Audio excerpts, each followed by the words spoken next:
The human snarled, baring his sharp canine teeth as he ripped into the raw, dripping animal flesh, blood smearing across his face. Primus recoiled in horror at the savage sight, realizing with dread that humans were carnivorous. Primus sat across from Zorthan in a dim room, hands trembling as he recounted the fateful first contact with Earth. Zorthan leaned forward, enraptured yet unnerved by the tale.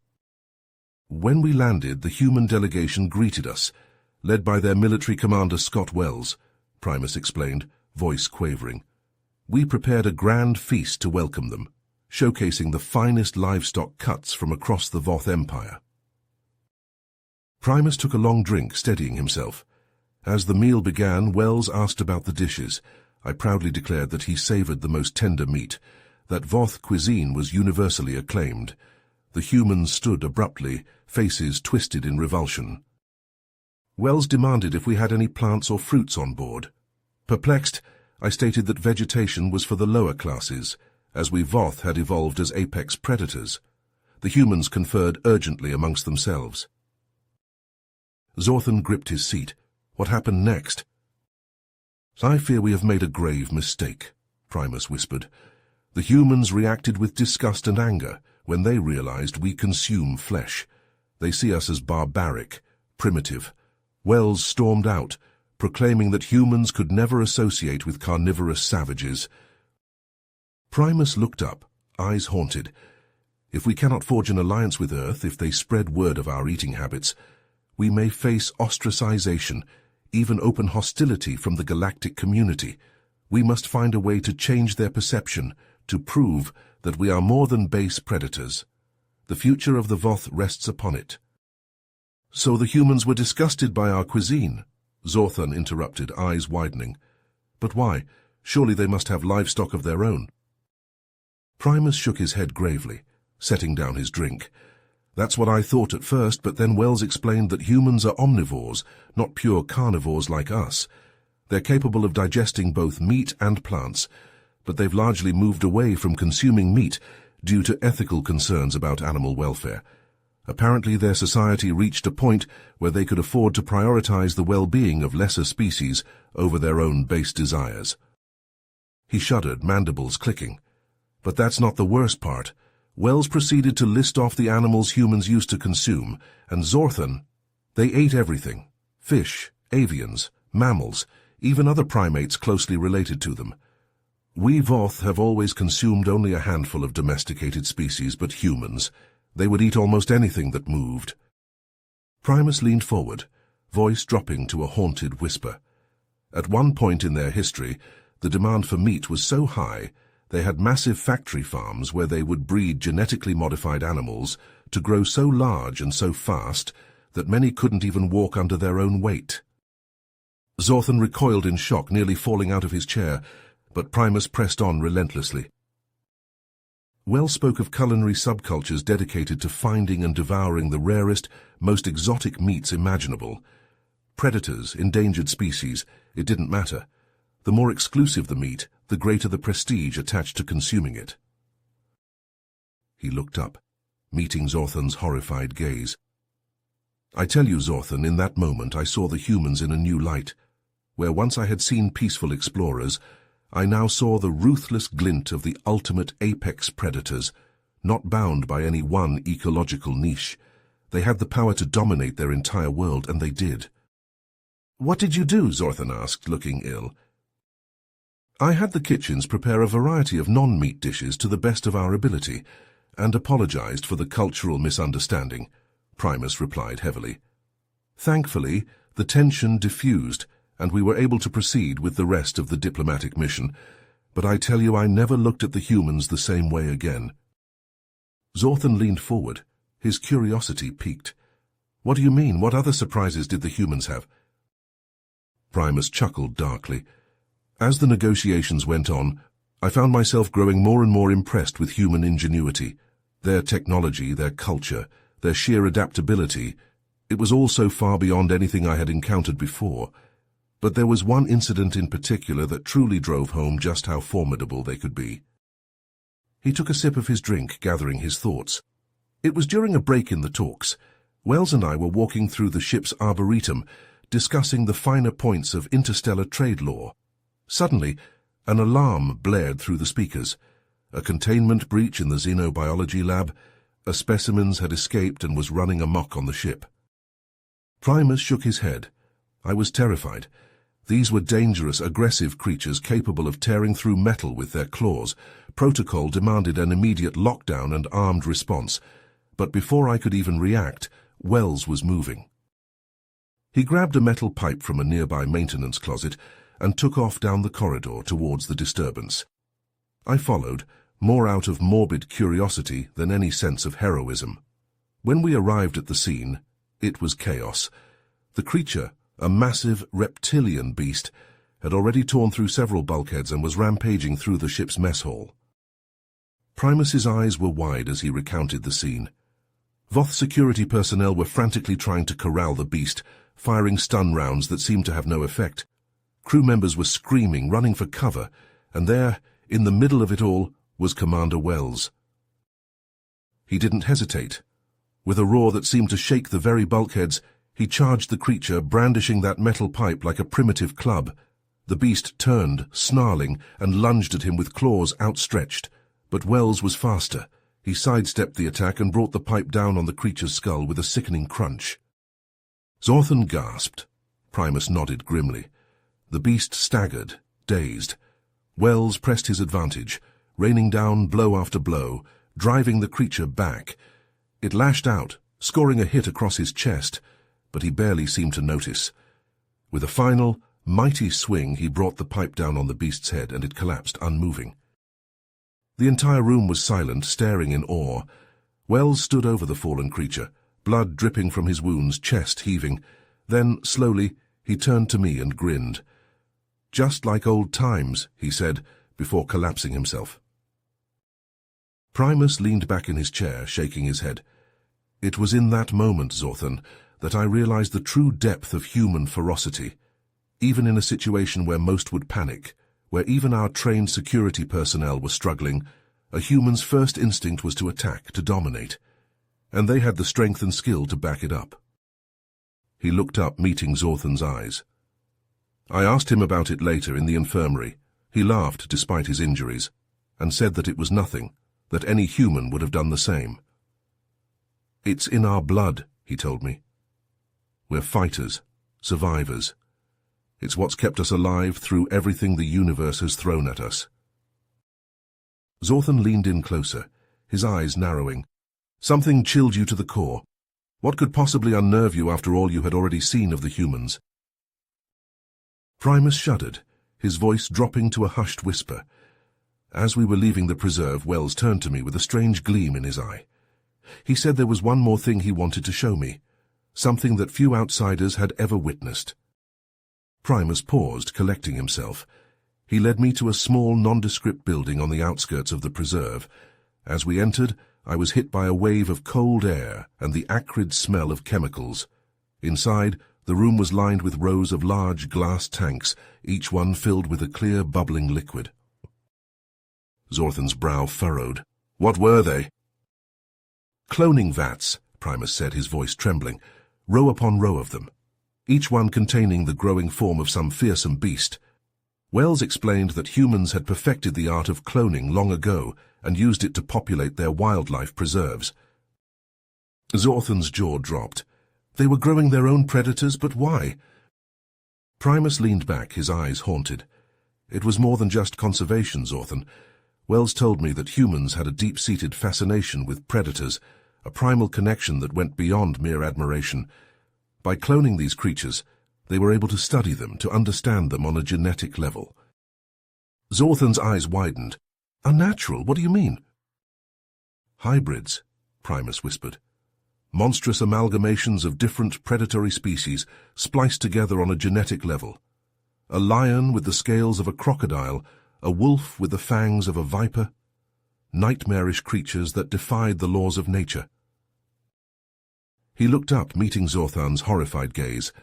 Wells claimed it was all in the name of scientific research, that by pushing the boundaries of genetic engineering, they were unlocking the secrets of predatory evolution. But the gleam in his eye... It was the look of a man who had gazed into the abyss and found it staring back. Primus shuddered. In that moment I realized the true depths of human audacity. Not content to merely dominate their world, they sought to reshape life itself to suit their whims, and with their mastery of genetics, who knew what horrors they might unleash? Zorthan sat back, stunned. By the stars, the implications are... Primus leaned back, his expression haunted as he gazed into the middle distance. As we stood there, staring at that imposing structure, Wells continued to speak. His voice was low, almost reverent, as he described the depths of human depravity. Zorthan shifted uneasily in his seat, his claws clicking against the armrests. "What did he tell you?" Primus shuddered, his mandibles twitching. "He spoke of serial killers, Zorthan, humans who had murdered not once but multiple times, driven by some twisted compulsion. He told me of cannibals who had consumed the flesh of their own kind, of sadists who derived pleasure from inflicting pain." Zorthan's eyes widened, his scales paling to a sickly grey. "Cannibals by the void, Primus." Primus nodded grimly. "Yes, Zorthan. Wells described horrors that made our own predatory nature seem tame by comparison. He spoke of humans who had tortured and mutilated their victims, who had kept them alive for days or even weeks to prolong their suffering." Zorthan's breath came in short, sharp gasps. How can a species capable of such things ever hope to find peace? How can they trust each other, knowing that such monsters walk among them? Primus sighed heavily, his shoulders slumping. That, Zorthan, is the great paradox of humanity. For every individual capable of such atrocities, there are countless others who dedicate their lives to preventing them. Wells spoke of law enforcement agencies, of mental health professionals, of a justice system designed to identify and contain these dangerous individuals. Zorthan shook his head in wonder. A society constantly at war with itself, struggling to balance its better angels against its darkest demons. I cannot imagine the psychological toll such an existence must take. Zorthan leaned forward, his voice hushed. "How do they cope, Primus? How do humans reconcile their capacity for such greatness with their potential for such evil?" Primus met Zorthan's gaze, his eyes haunted. "Through constant vigilance, Zorthan, through a never-ending commitment to the ideals of justice, compassion, and the rule of law. The humans understand, perhaps better than any other species, that the price of civilization is eternal watchfulness against the beast within." Zorthan sat back, his mind reeling with the implications. A heavy burden, to be sure, but perhaps a necessary one for a species with such potential for both good and ill. Primus nodded, his expression grim. "Indeed, Zorthan, in the end that may be the most remarkable thing about humanity, not their technology, nor their adaptability, but their unwavering commitment to rising above their baser instincts. It is a struggle that defines them, that shapes their every waking moment, and it is a struggle that will likely continue for as long as their species endures." Zorthan fell silent, contemplating the weight of Primus's words. The two Voth sat there in the dimly lit room, each lost in their own thoughts, grappling with the profound and terrifying implications of what they had learned about the human species. The silence stretched on, heavy with the weight of revelation, as the distant stars twinkled coldly in the void beyond. Zorthan leaned forward, his gaze intent. "What did Wells tell you, Primus? What gives you hope?" Primus' mandibles twitched into a smile. "He told me about a human concept called the Hippocratic Oath. It's a sacred vow that all human doctors take, a promise to use their skills and knowledge only to heal, never to harm. Wells recited it for me, and I tell you, Zorthan, I felt a chill run down my exoskeleton." Primus' voice took on a reverent tone as he recited from memory. "I will remember that there is art to medicine, as well as science, and that warmth, sympathy, and understanding may outweigh the surgeon's knife or the chemist's drug.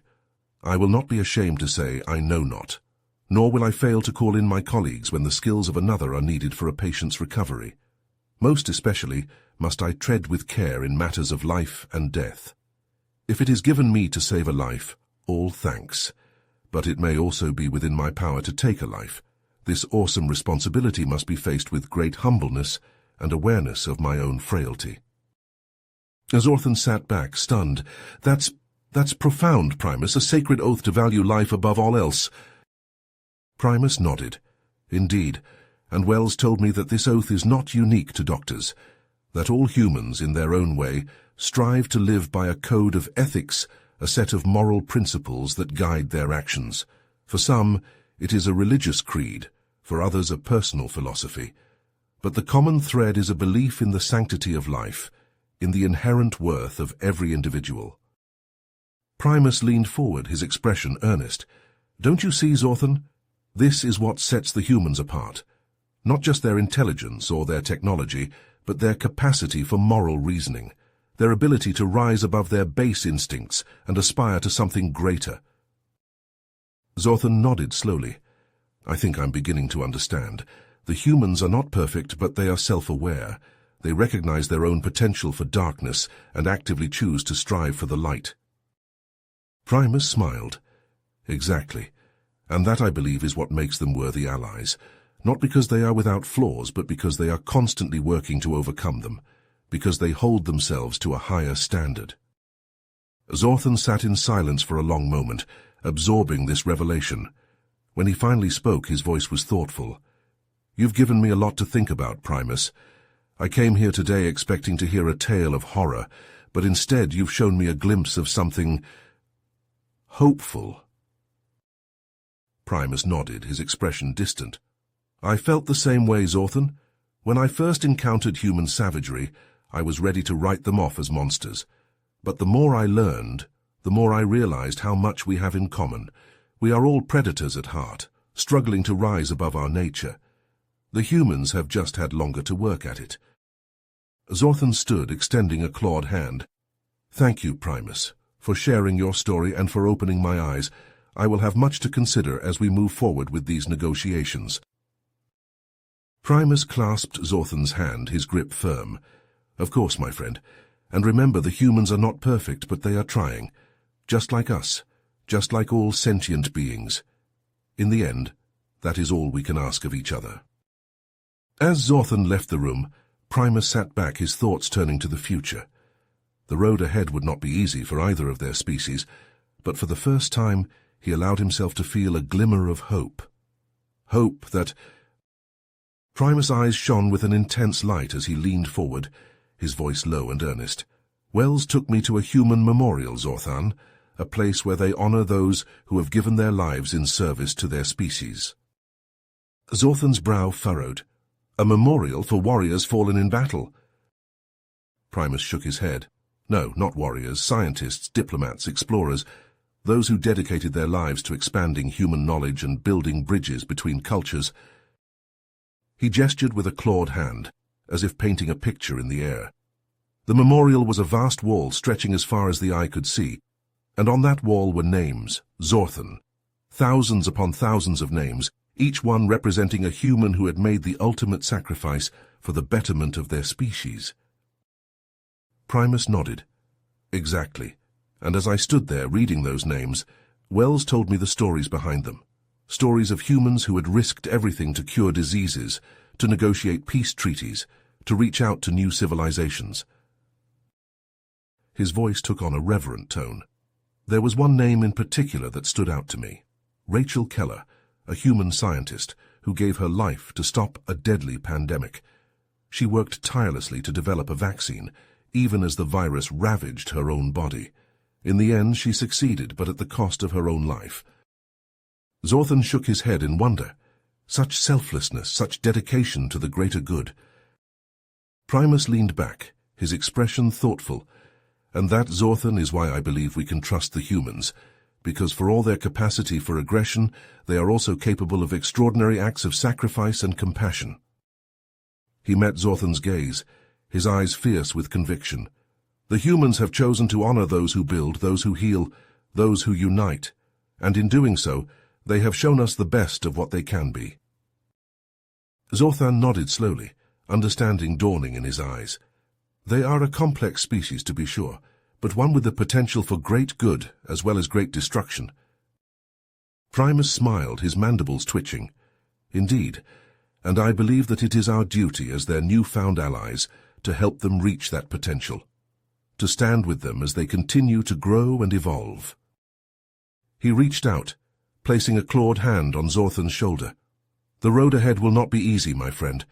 There will be challenges and setbacks, but if we can learn to understand each other, to trust in the best of what we both can be.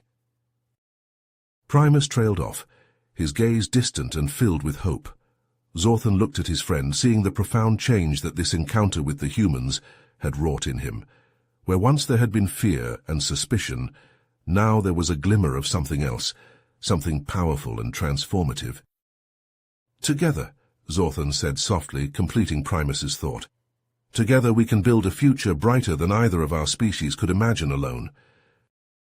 Primus nodded, his eyes shining with emotion, and in that moment, in the quiet stillness of that dimly lit room, a new bond was forged between the Voth and the humans. A bond of understanding, of shared hope, and of the unshakable belief that even the darkest of natures could be overcome by the light of compassion and trust. The two Voth sat in silence, each lost in their own thoughts of the future that awaited them. A future that, for the first time, seemed filled not with dread, but with the promise of something better, something worth fighting for, worth believing in. And so, as the stars continued their eternal dance in the skies above, Primus and Zorthan began to plan their next steps, the first tentative steps on a long and winding road, a road that would lead their two species towards a destiny intertwined, and a hope that burned brighter with each passing day. The journey ahead would be fraught with peril and uncertainty, but one thing was clear. The Voth and the humans would face the challenges to come as they had faced the challenges of their past. Zorthan leaned forward, his eyes narrowing. What final piece of the puzzle, Primus? What did Wells tell you that puts everything into perspective? Primus' expression turned distant, as if recalling a profound memory. As we were leaving the soup kitchen, Wells turned to me and said something I'll never forget. He said, "Primus, I know our species must seem like a contradiction to you. Predators with a conscience, killers with a code.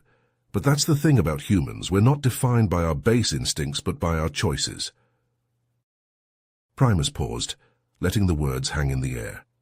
He went on to explain that throughout human history, there have always been those who chose to help others, even at great cost to themselves. People who risked their lives to protect the weak, who gave up their own comfort to ensure others had enough. Zorthan tilted his head, considering. But why? What drives them to such selfless acts? Primus smiled softly. Wells said it was a combination of factors. Empathy, for one.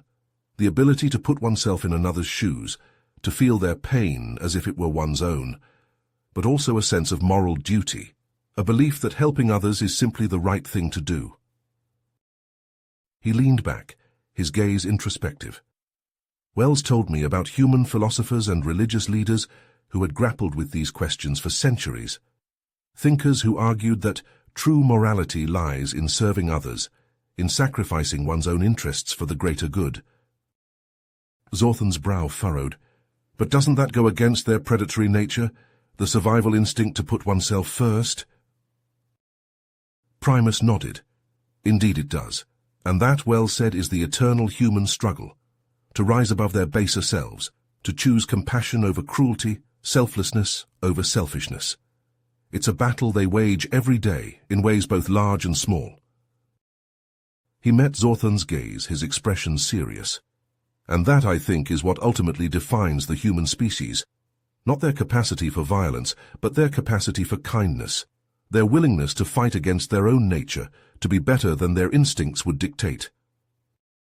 As Zorthan sat back processing this, it's a noble struggle to be sure, but do you think they can win it? Can they truly overcome their predatory past? Primus shrugged, a very human gesture he seemed to have picked up. I don't know, Zorthan, but I do know this. If any species has a chance of transcending its origins, of becoming something greater than the sum of its evolutionary parts, it's the humans. He smiled then, a smile tinged with hope and wonder.